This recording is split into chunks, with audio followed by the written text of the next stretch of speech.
নদিয়ার গাজনা সমবায় সমিতির ভোটে বড় জয় তৃণমূলের। 40টি আসনের 37টি আসনে তৃণমূলের দখলে।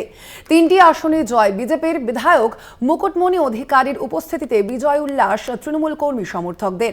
তৃণমূল কর্মী সমর্থকরা তারা বিধায়ক মুকুটমণি অধিকারীর উপস্থিতিতেই এই উল্লাসে মেতেছেন। আমরা কথা বলবো, ফোন লাইনে রয়েছেন প্রতিনিধি রূপম রায়। রূপম, কি জানা যাচ্ছে?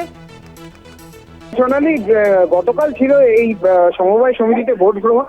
একদিকে এই ভোট গ্রহণকে কেন্দ্র করে পুলিশি নিরাপত্তা যতটা তৎপর ছিল, ঠিক ততটাই তৃণমূল কর্মী সমর্থকরা কিন্তু তারা উৎসাহিত ছিল যে তাদের এবার ভোটে কিন্তু তারা জয়লাভ করবে বলে।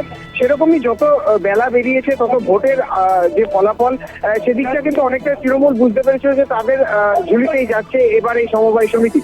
ঠিক সেরকমই গতকাল রাতে যখন গণনা সম্পন্ন হয় সেখানে দেখা যায় 40টি আসনের মধ্যে 37টি আসনে জয়লাভ করে তৃণমূল কংগ্রেস। এবং সেখানে উপস্থিত ছিলেন রানাঘাট দক্ষিণের যিনি তৃণমূল বিধায়ক মুকুটমণি অধিকারী। তিনি সেখানে থেকে কর্মী সমর্থকদের উজ্জীবিত করেন এবং তাদের সাথে আবির খেলায় মেতে ওঠেন। শুধু তাই নয়, এর পরবর্তীতে এই জয়ের পর তারা একটাই বার্তা দিয়েছেন যে রাজ্যের মানুষ মুখ্যমন্ত্রী মমতা বন্দ্যোপাধ্যায় এবং অভিষেক বন্দ্যোপাধ্যায়ের সাথে রয়েছে। এখন শুধু সময়ের অপেক্ষা। 2026-এর আগে এই যে জয় অনেকটাই প্রভাব ফেলবে ভোট বাক্সে, এমনটাই মনে করছে তৃণমূল। স্বর্ণালী, ধন্যবাদ তোমায়। আমরা কথা বলছিলাম, ফোন লাইনে ছিলেন প্রতিনিধি রূপম রায়।